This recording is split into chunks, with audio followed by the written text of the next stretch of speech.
भ्रष्टाचार के मामलों में घिरी दिल्ली की आम आदमी पार्टी सरकार के 2 मंत्रियों का इस्तीफा। शराब घोटाले में जेल गए मनीष सिसोदिया और मनी लॉन्ड्रिंग मामले में जेल में बंद सत्येंद्र जैन ने दिया अपने अपने पदों से इस्तीफा। बीजेपी ने कहा, ईमानदार होते तो आरोप लगने के समय ही देना था इस्तीफा।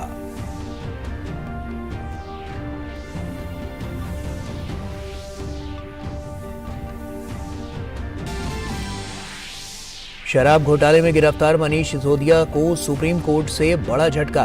उच्चतम न्यायालय ने दखल से किया इनकार। कहा जा सकता है दिल्ली उच्च न्यायालय केंद्रीय मंत्री अनुराग ठाकुर ने कहा, आपके 11 नेता जेल में। रविशंकर प्रसाद ने कहा, सिसोदिया के खिलाफ है डिजिटल और फिजिकल सबूत।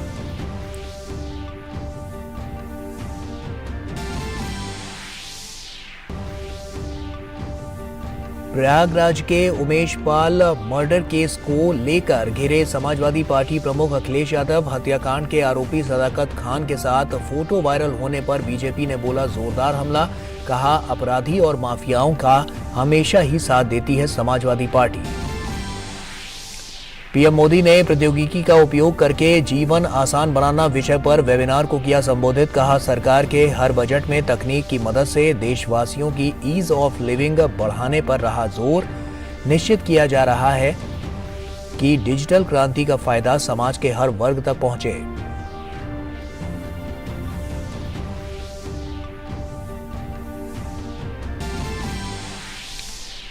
G20 विदेश मंत्रियों की बैठक में भाग लेने के लिए मंत्रियों का भारत आना शुरू। मॉरिशस के विदेश मंत्री पहुंचे दिल्ली। विदेश मंत्री एस जयशंकर से की मुलाकात। ब्राजील के विदेश मंत्री भी पहुंचे तुर्की। सऊदी अरब, ऑस्ट्रेलिया, यूएई, रूस और चीन के विदेश मंत्री पहुंचेंगे भारत।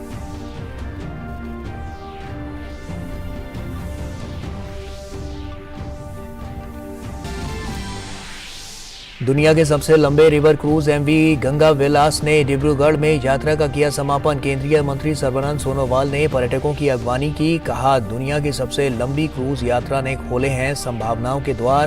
पीएम मोदी ने 13 जनवरी को बनारस से किया था रवाना।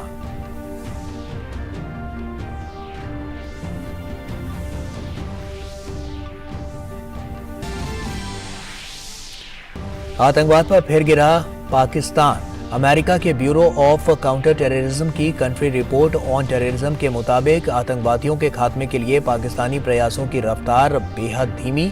आतंकवादी संगठनों पर कार्रवाई के वादों पर कोई खास प्रगति नहीं। मूडीज ने गिराई रेटिंग।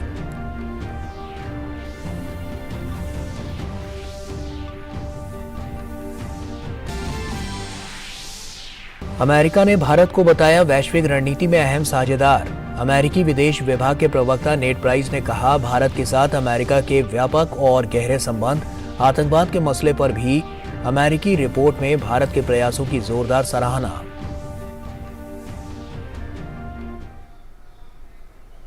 नमस्कार, आप देख रहे हैं डीडी न्यूज। आपके साथ मैं हूं गौरव श्रीवास्तव। शराब नीति के घोटाले के मामले में गिरफ्तार दिल्ली के उप मुख्यमंत्री मनीष सिसोदिया को सुप्रीम कोर्ट से राहत नहीं मिली। अदालत ने उन्हें हाई कोर्ट जाने को कहा।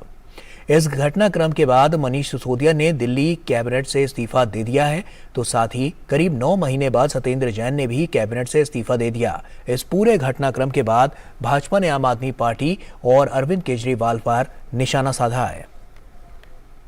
शराब घोटाले में गिरफ्तार दिल्ली के उप मुख्यमंत्री मनीष सिसोदिया को सुप्रीम कोर्ट से बड़ा झटका लगा है। सीबीआई द्वारा गिरफ्तारी के खिलाफ दिल्ली के उप मुख्यमंत्री मनीष सिसोदिया की याचिका पर विचार करने से सुप्रीम कोर्ट ने इनकार कर दिया है। सुप्रीम कोर्ट ने मनीष सिसोदिया को उच्च न्यायालय जाने का सुझाव दिया है। गौरतलब है कि सिसोदिया ने अपनी गिरफ्तारी को चुनौती दी थी। चीफ जस्टिस डीवाई चंद्रचूड़ और जस्टिस पीएस नरसिम्हा की बेंच ने सुनवाई के दौरान सख्त रुख अपनाते हुए सिसोदिया को एफआईआर रद्द कराने के लिए निचली अदालत जाने को कहा। शीर्ष अदालत ने इसके साथ ही सिसोदिया की याचिका पर सुनवाई से भी इनकार करते हुए इसे खारिज कर दिया। मनीष सिसोदिया के वकील सिंघवी ने कहा कि उनके मुवक्किल की गिरफ्तारी में नियमों का उल्लंघन किया गया। सुप्रीम कोर्ट ने कहा कि सिसोदिया को जमानत रद्द कराने के लिए हाई कोर्ट का रुख करना चाहिए। चीफ जस्टिस चंद्रचूड़ ने सिसोदिया के वकील से कहा कि आप अपने मुवक्किल की जमानत के लिए यहाँ क्यों आए हैं, हाई कोर्ट जाइए, जमानत के लिए विकल्प आपके पास है। शीर्ष अदालत ने कहा कि इस मामले में हाई कोर्ट गए बिना कुछ कहना गलत परंपरा की शुरुआत होगी। कोर्ट के इस रुख के बाद बीजेपी ने फिर से आम आदमी पार्टी पर हमला बोला है। अगर आपको इतना ही ये पूरी पॉलिसी अच्छी थी तो विड्रॉ क्यों किया था, आप मुझे बता दीजिए। तो ये जितना ये बोलते हैं उतने फंसते हैं, ये तो मैं कह रहा हूं। इसलिए आज का मूल विषय यह है कि सुप्रीम कोर्ट से उनकी हार हुई है, उनको कोई रिलीफ नहीं मिला। बीजेपी ने इस मामले में मनीष सिसोदिया पर एक बार फिर से भ्रष्टाचार के गंभीर आरोप लगाते हुए कहा कि मीडिया में पूरी चर्चा है कि 100 करोड़ रुपए का लेन देन हुआ है। आम आदमी पार्टी भ्रष्टाचार के नए रिकॉर्ड बना रही है। आम आदमी पार्टी के मंत्री एक के बाद दूसरा भ्रष्टाचार के चलते जेल में है। दिल्ली में सत्येंद्र जैन पिछले 9 महीनों से जेल में है, जिसको अरविंद केजरीवाल जी ईमानदारी का सर्टिफिकेट देते थे, पद्मश्री देने की बात करते थे।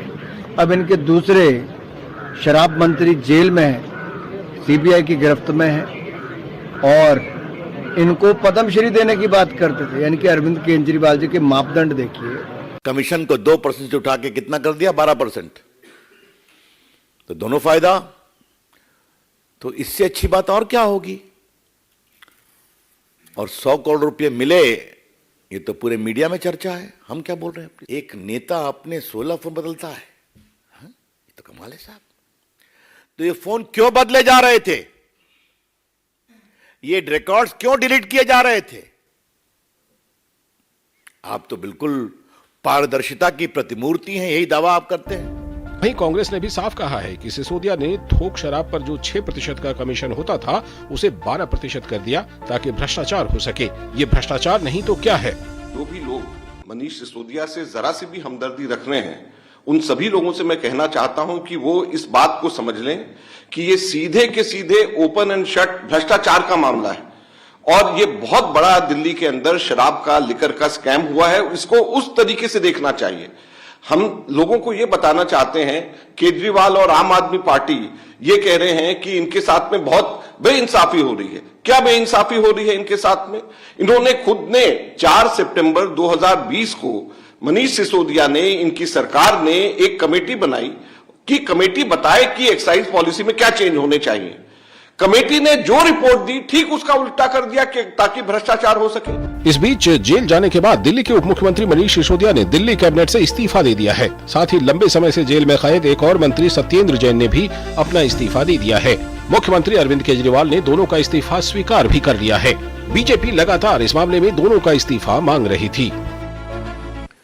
We have just learned that Mr. Manish Sisodiya has resigned, and so has Mr. Satyendra Jain, and to our great surprise, Mr. Arvind Kejriwal has also accepted the resignation of Satyendra Jain after 9 months. Come on. If Mr. Manish Sisodiya had any moral compass left, being the disciple of Anna Hazare movement, he ought to have resigned on the day this scandalous allegations came to light. फिलहाल भ्रष्टाचार के मामले में केजरीवाल के 2 मंत्री jail में हैं और दोनों का इस्तीफा हो चुका है। लेकिन सवाल अब भी वही है कि ईमानदारी के दावों पर सत्ता में आई आम आदमी पार्टी के दामन पर लगे भ्रष्टाचार के ये दाग कैसे धुलेंगे। दिल्ली से विकास सारथी और गिरीश निशाना के साथ ब्यूरो रिपोर्ट, डीडी न्यूज। और उधर प्रयागराज में उमेश पाल मर्डर केस को लेकर समाजवादी पार्टी ने जो राजनीति शुरू की थी वो राजनीति अब सपा को ही भारी पड़ रही है। जिस सदाकत खान के कमरे में इस हत्याकांड की पूरी कहानी रची गई, उसकी अखिलेश यादव के साथ तस्वीरें वायरल होने के बाद सपा घिरती हुई नजर आ रही है। इस हत्याकांड में जहां यूपी पुलिस मुस्तैदी से काम कर रही है और आरोपियों की धरपकड़ जारी है, तो वहीं योगी सरकार भी इस घटनाक्रम के बाद और ज्यादा सख्त नजर आ रही है। प्रयागराज के उमेश पाल मर्डर केस को लेकर विधानसभा में योगी आदित्यनाथ सरकार को घेर रही समाजवादी पार्टी बैकफुट पर नजर आ रही है। दरअसल सोशल मीडिया पर अखिलेश यादव और सदाकत खान की एक तस्वीर खूब वायरल हो रही है। सदाकत खान वही है जिसके कमरे में बैठकर उमेश पाल मर्डर की पूरी साजिश रची गई थी। एसटीएफ सदाकत खान को गिरफ्तार कर चुकी है। अब अखिलेश के साथ सदाकत की पुरानी फोटो पर भाजपा अखिलेश यादव पर हमले बोल रही है। सपा और भाजपा नेताओं के बीच इस तस्वीर को लेकर जुबानी जंग तेज हो गई है। समाजवादी पार्टी ने ही राजनीति का अपराधीकरण किया है और अभी तो श्री उमेश पाल जी की हत्या के मुख्य साजिशकर्ता के साथ श्री अखिलेश यादव जी की फोटो आपको दिखाई दे रही है। आने वाले समय में जितने भी बड़े बड़े अपराधों के खुलासे होंगे और उन अपराधियों के साथ समाजवादी पार्टी के रिश्ते नाते जगजाहिर हो जाएंगे। ये पूरा प्रदेश जानता है, देश जानता है कि समाजवादी पार्टी अपराधियों को पुष्पित पल्लवित करने के लिए लगातार काम करती रही है। मैं अगर दूसरे शब्दों में कहूं तो अपराधियों की नर्सरी बनकर के पूरे देश में उभरी है। हालांकि अखिलेश यादव का कहना है कि आज सोशल मीडिया का जमाना है, तस्वीर किसी के साथ भी हो सकती है। तस्वीर किसी के साथ भी हो सकती है, कोई भी आता है फोटो खिंचवाता है। आपने आधी फोटो देखी, लाने वाला भी उसके अंदर फोटो के अंदर है, जिसने मिलाया वो भी फोटो के अंदर है। गौरतलब है कि सोमवार को यूपी एसटीएफ ने प्रयागराज के धूमनगंज इलाके में शूटर अरबाज को मार गिराया। उसके साथ सदाकत खान को भी गिरफ्तार किया गया। पुलिस का दावा है कि सदाकत खान के कमरे पर ही हत्याकांड की पूरी साजिश रची गई थी। उमेश पाल हत्याकांड के बाद वायरल सीसीटीवी फुटेज में जो शूटर दुकान से गोलियां चला रहा है, उसकी पहचान गुलाम के रूप में हुई है। सदाकत उसके काफी करीब है। गुलाम के साथ ही सदाकत के कमरे में साजिश रचने के लिए बैठकें होती थीं। हत्याकांड में शामिल अन्य आरोपियों का भी सदाकत के कमरे में आना जाना था। इस बीच उमेश पाल मर्डर केस में बरेली में भी सरगर्मी है। बरेली की जिला जेल में पुलिस और प्रशासन के अधिकारियों ने छापेमारी की। इसी जेल में अतीक का भाई बंद है।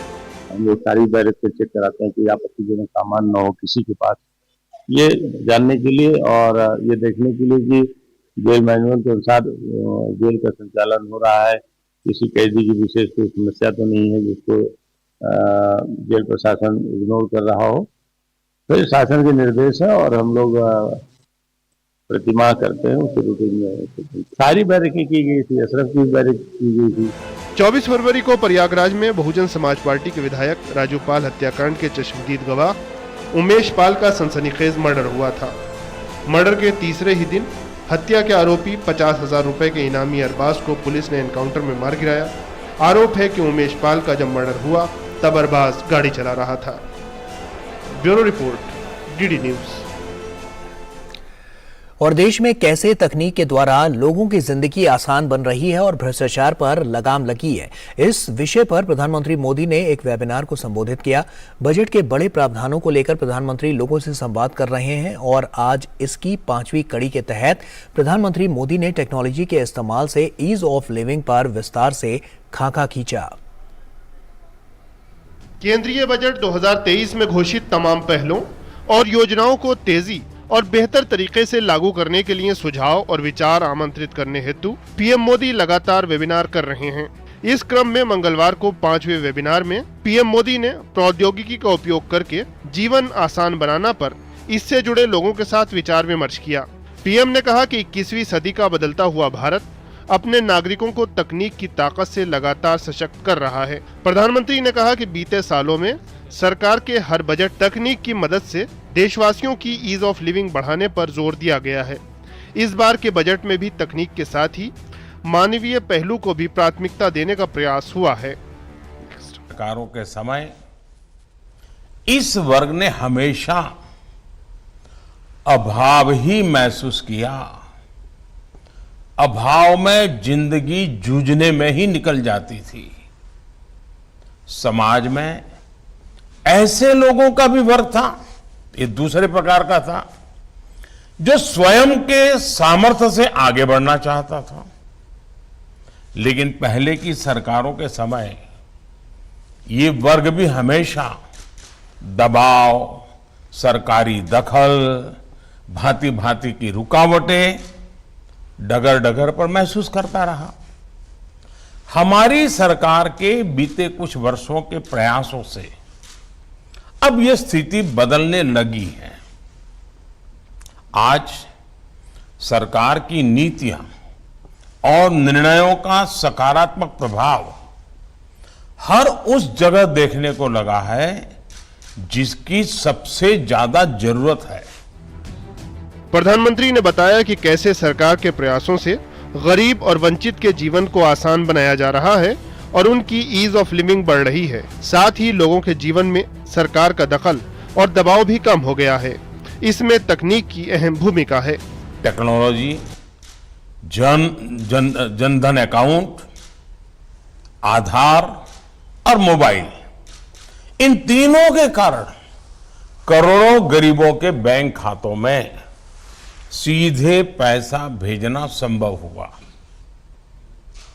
उसी प्रकार से टेक्नोलॉजी, आरोग्य सेतु और कोविन ऐप उसका एक महत्वपूर्ण साधन बनी और इससे कोरोना के दौरान ट्रेसिंग और वैक्सीनेशन में बड़ी मदद मिली। हम देखते हैं आज टेक्नोलॉजी ने रेलवे रिजर्वेशन को और आधुनिक बनाया और सामान्य से सामान्य मानवी को इसमें कितना बड़ा सिरदर्द दूर हो गया। प्रधानमंत्री के मुताबिक तकनीक को बढ़ावा देने के लिए सरकार बड़े पैमाने पर निवेश कर रही है और ये सुनिश्चित किया जा रहा है कि डिजिटल क्रांति का फायदा समाज के हर वर्ग तक पहुंचे। आजकल 5G और AI की चर्चा तो काफी दिनों से हो रही है।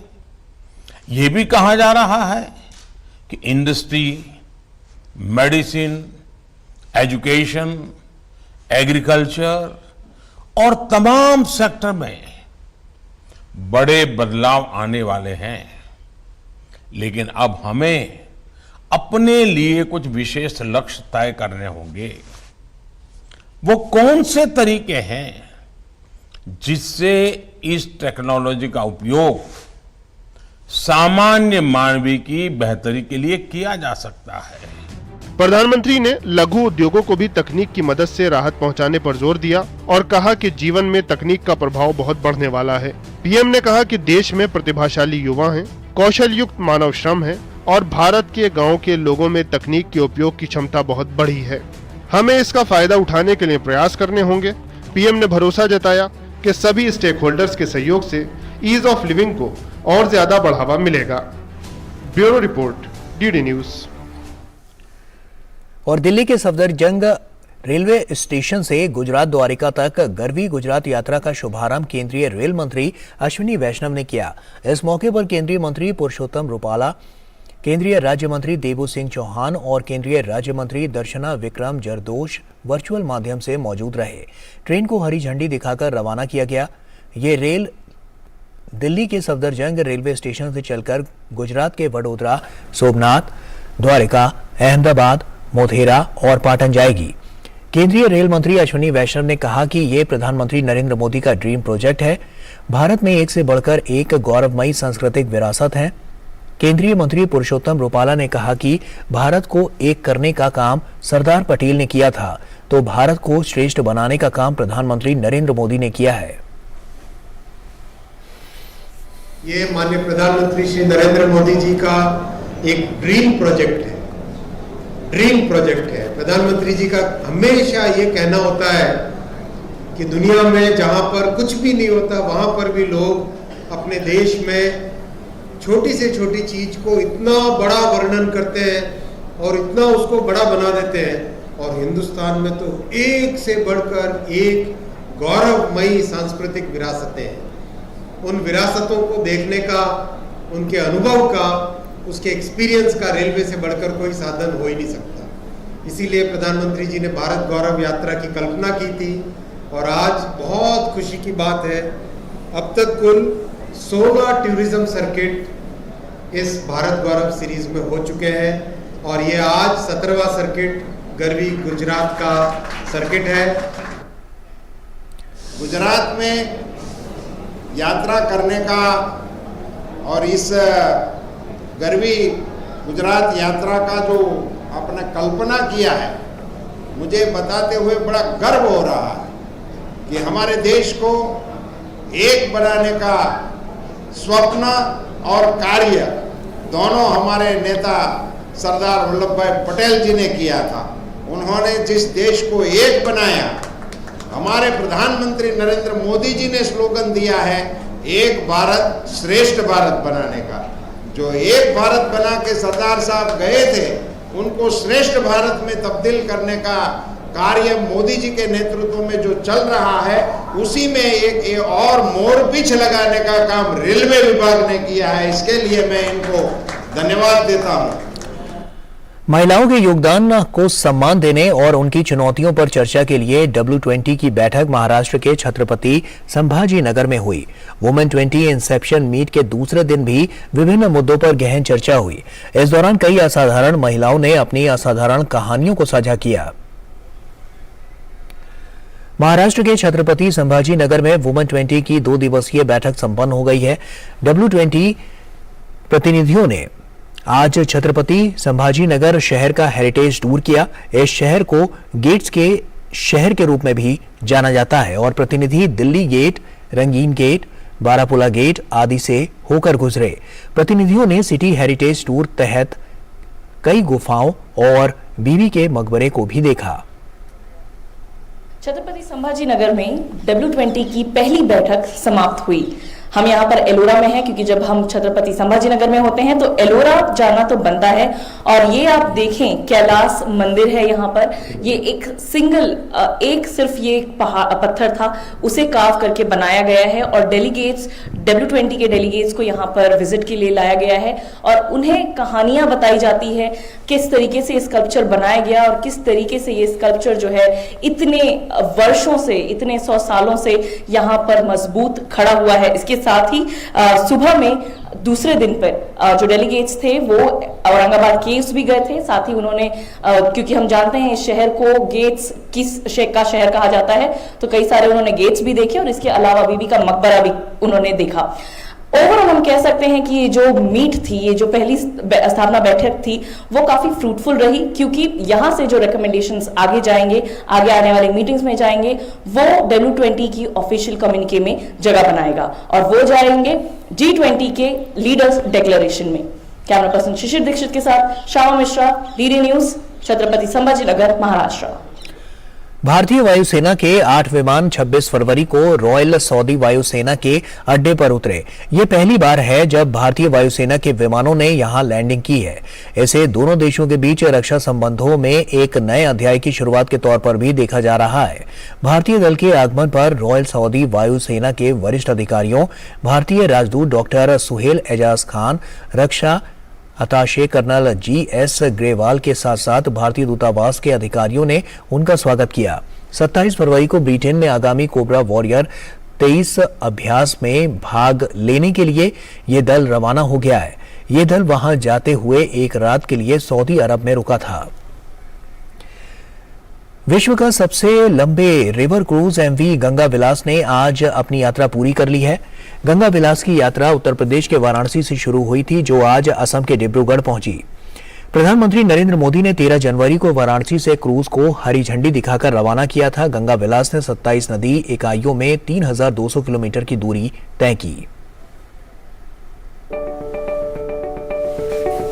असम के डिब्रूगढ़ में ये वाकई यादगार पल हैं। प्रधानमंत्री मोदी द्वारा 13 जनवरी को वाराणसी से रवाना किया गया दुनिया का सबसे लंबा रिवर क्रूज MV गंगा विलास मंगलवार को अपने गंतव्य डिब्रूगढ़ पहुंचा तो यात्रियों का दिल खोलकर स्वागत किया गया। केंद्रीय बंदरगाह, नौवहन और जलमार्ग मंत्री सर्बानंद सोनोवाल ने गंगा विलास पर सवार होकर पहुंचे पर्यटकों की अगवानी की।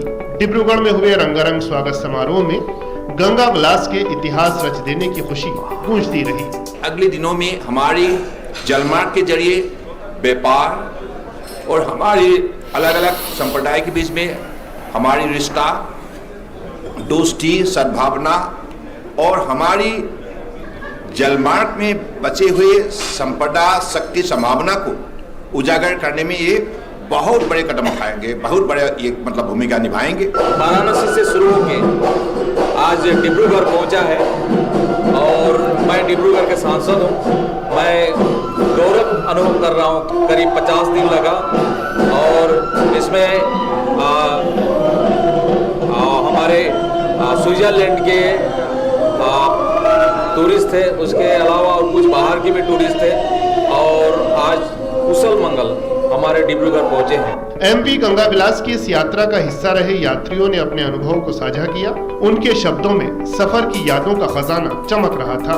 It was wonderful because we didn't expect that it's so exciting and that India is so friendly and warm-hearted. And now it's the journey is an end and I'm a bit sad. MV Ganga विलास की ये यात्रा देश की शानदार और समृद्ध विरासत से गुजरती हुई अपनी मंजिल पर पहुंची है। लगातार 50 दिन चले 3200 किलोमीटर लंबे इस सफर में सांस्कृतिक धरोहरों का नजारा भी साथ साथ चला। यात्रियों ने वहां के प्रमुख स्थलों को देखा और संस्कृति के रंगों से रूबरू हुए। MV गंगा विलास जिन प्रमुख स्थानों से गुजरा उनमें बनारस, बक्सर, छपरा, पटना, मुंगेर, सुल्तानगंज, कहलगांव, साहिबगंज, कोलकाता, सुंदरबन, ढाका, गुवाहाटी, काजीरंगा, माजुली, सवालकुची, पांडु, शिवसागर और डिब्रूगढ़ शामिल हैं। यहाँ की बेमिसाल सांस्कृतिक विरासत गंगा विलास के यात्रियों के लिए यादों का एक ऐसा तोहफा बन गई जो उनकी यादों में हमेशा महफूज रहेगी। 62 मीटर लंबा और 12 मीटर चौड़ा MV गंगा विलास 3 डेक और 18 स्वीट से सुसज्जित है। 36 पर्यटकों की क्षमता वाला MV गंगा विलास प्रदूषण मुक्त प्रणाली और शोर नियंत्रण तकनीक से लैस है। भारत और बांग्लादेश में 27 नदी प्रणालियों को पार करते हुए बांग्लादेश के रास्ते असम के डिब्रूगढ़ पहुंचकर संपन्न हुई MV गंगा विलास की यात्रा रिवर क्रूज टूरिज्म को बढ़ावा देने के प्रधानमंत्री के प्रयास के अनुरूप है। सुबीना रॉय के साथ ब्यूरो रिपोर्ट, DD न्यूज।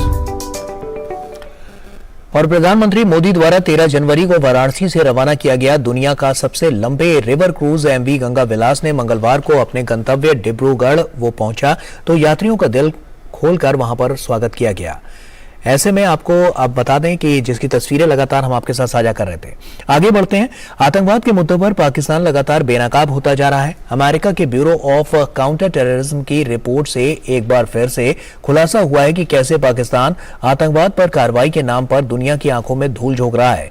तो वहीं ये रिपोर्ट भारत के द्वारा आतंकवाद के खिलाफ की गई सख्त कार्रवाई का ब्यौरा भी दुनिया के सामने रखती है। अमेरिका ने भारत को आतंकवाद के खिलाफ निर्णायक कदम उठाने वाला देश कहा है तो पाकिस्तान को आतंक संरक्षण देने वाला देश कहा है।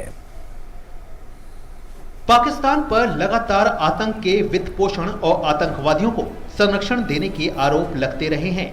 इस कारण लगी तमाम पाबंदियों के बाद पाकिस्तान सरकार ने आतंकवाद पर प्रभावी नियंत्रण की बात कई अंतर्राष्ट्रीय मंचों पर कही थी, लेकिन तमाम दावों के बावजूद पाकिस्तान आतंकवाद से निपट पाने में सफल नहीं हो रहा। इस वजह से आतंकवाद के मसले पर पाकिस्तान लगातार दुनिया भर में आलोचनाओं का सामना करता रहा है। एक बार फिर अमेरिका ने आतंकवाद के मसले पर पाकिस्तान को खरी खरी सुनाई है। अमेरिका के ब्यूरो ऑफ काउंटर टेररिज्म की रिपोर्ट से पता चल रहा है कि पाकिस्तान ने आतंकवाद से निपटने के नाम पर दुनिया की आंखों में धूल झोंकने का काम किया है। ब्यूरो ऑफ काउंटर टेररिज्म की country reports on terrorism 2021 report के मुताबिक आतंकवादियों की समाप्ति के लिए पाकिस्तानी प्रयासों की रफ्तार बेहद धीमी है। इस कारण यहां न सिर्फ वर्ष 2020 की तुलना में 2021 में आतंकी घटनाएं बढ़ी हैं, 2021 में आतंकी हमलों में मृतकों व घायलों की संख्या भी बढ़ी है। आतंकवाद पर केंद्रित इस अमेरिकी रिपोर्ट में पाकिस्तान की जमीन पर पनप रहे आतंकी संगठनों का सीधे तौर पर नाम लिखा गया है। पाकिस्तान में प्रमुख रूप से तहरीके तालिबान पाकिस्तान, बलूचिस्तान लिबरेशन आर्मी और ISIS के जैसे आतंकी संगठनों के सक्रिय होने की बात कही गई है। रिपोर्ट में कहा गया है कि पाकिस्तान में अलगाववादी आतंकवादी संगठनों ने ज्यादातर बलूचिस्तान और सिंध प्रांत को निशाना बनाया है। यहां आतंकवादियों ने IED, VBIED, आत्मघाती बम विस्फोट और लक्षित हत्याओं जैसे हथकंडे अपनाए हैं। रिपोर्ट कहती है कि पाकिस्तान ने आतंकवाद का मुकाबला करने के लिए अपनी 2015 की राष्ट्रीय कार्य योजना की समीक्षा की और उसे संशोधित करते हुए उसे 20 सूत्री योजना से 14 सूत्री कर दिया, लेकिन आतंकवादी संगठनों पर कार्रवाई की महत्वपूर्ण प्रतिज्ञा पर कोई खास प्रगति नहीं की है। अमेरिकी रिपोर्ट ऐसे समय में आई है जब जम्मू कश्मीर में अल बद्र नाम के आतंकी संगठन का पूर्व कमांडर खालिद रजा पाकिस्तान के कराची में ढेर हो गया। रिपोर्ट्स के अनुसार वो कराची में रहकर आतंकियों की भर्ती में शामिल रहा है। एक सप्ताह के अंदर पाकिस्तान में कश्मीरी आतंकी की हत्या की ये दूसरी घटना है। इससे पहले हिजबुल के आतंकी बशीर पीर की रावलपिंडी में हत्या कर दी गई थी। अमेरिका ने और इसी के साथ फिलहाल इस बुलेटिन में इतना ही। हमें दीजिए इजाजत। नमस्कार।